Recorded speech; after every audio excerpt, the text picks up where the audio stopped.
Bonjour et bienvenue sur Kazako.com. Dans cette nouvelle vidéo sur les suites convergentes, nous allons nous intéresser à un chapitre très intéressant. Je rappelle toujours qu'on se place dans un espace vectoriel muni d'une norme qu'on note comme cela. La caractérisation séquentielle des fermés. Ces histoires de caractérisation séquentielle sont extrêmement importantes en mathématiques parce qu'elles permettent de faire le lien entre tout ce qui est suite et le reste des maths, c'est-à-dire des fonctions et des suites, des limites et des suites, de la topologie et des suites. C'est vraiment très intéressant. Nous allons énoncer une conséquence intéressante aussi sur ces histoires de caractérisation séquentielle, et tout cela nous allons détailler avec des preuves, j'espère, bien précises. Tout d'abord, la caractérisation. On prend A, une partie d'un espace vectoriel E, non vide donc, car on a pu prendre une partie. Et on dit que L appartient à l'adhérence de A, si et seulement si il existe une suite d'éléments de A puissance n, telle que L c'est la limite d'une suite, ou que L appartient à l'adhérence de A, si et seulement si il existe une suite qui converge vers L.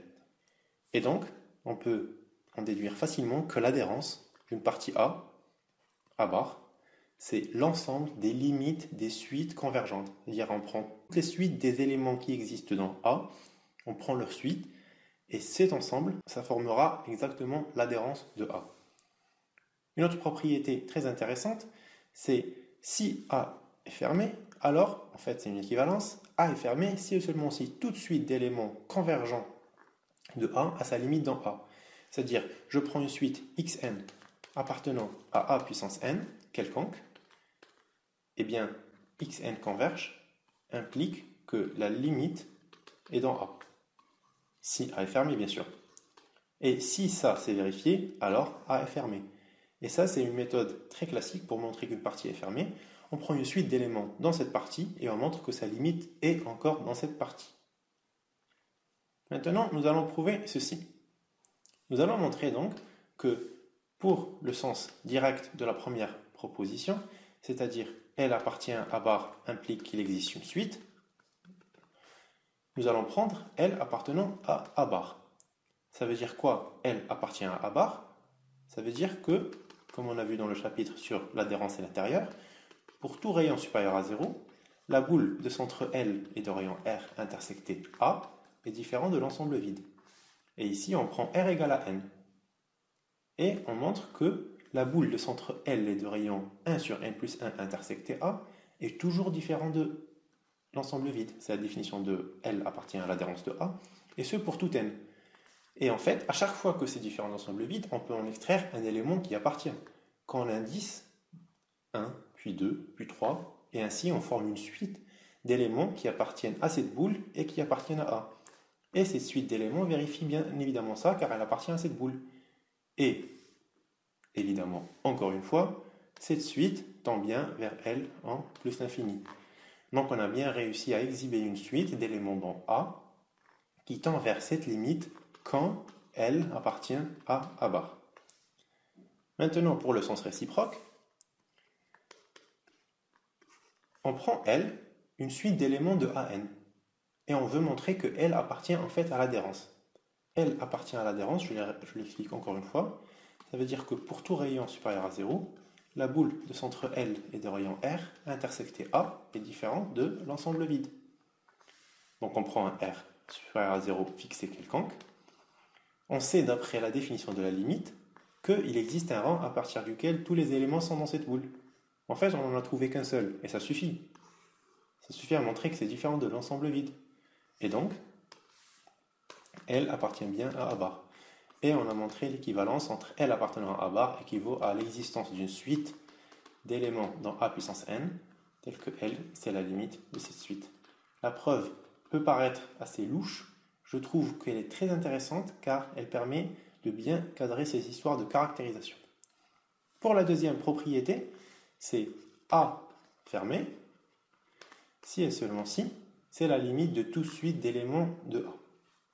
Pourquoi? Tout simplement parce que si A est fermé, comme on a vu dans les vidéos précédentes, si et seulement si A égale A bar.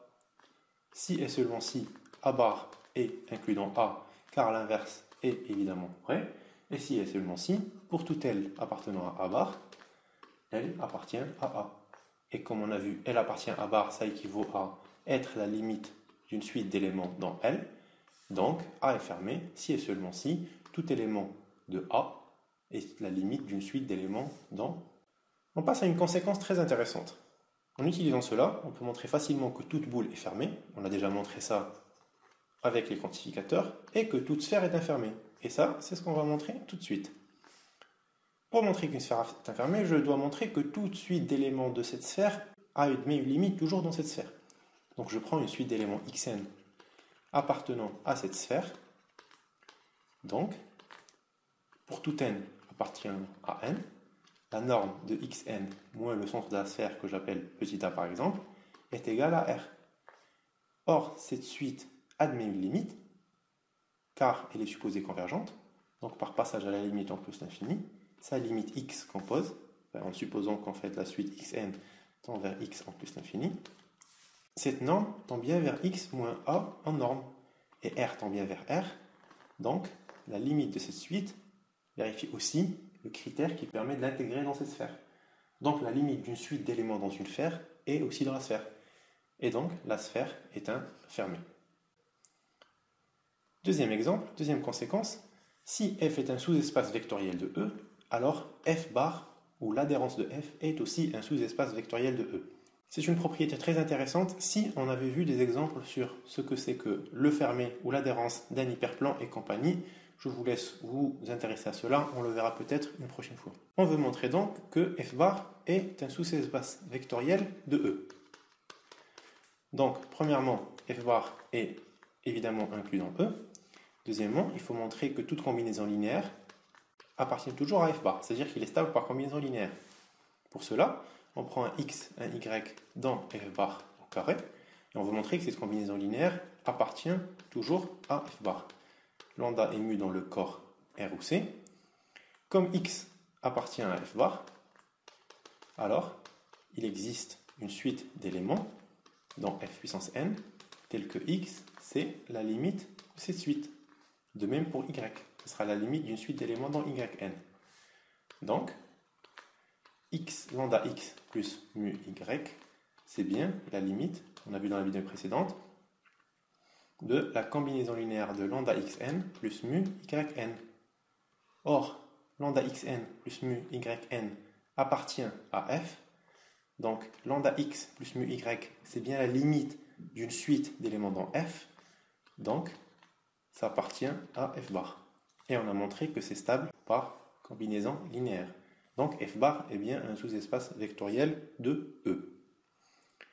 Dernière propriété facilement démontrable mais très intéressante. Je vous laisse en fait regarder la vidéo de mon collègue Youssef Ralem qui explique très bien comment utiliser cette histoire de densité dans les matrices. On prend deux parties d'un espace vectoriel E et on dit que A est dense dans E si et seulement si tout élément de B est la limite d'une suite d'éléments de A. Et ce, tout simplement parce que A est dense dans B si et seulement si B est inclus dans A bar.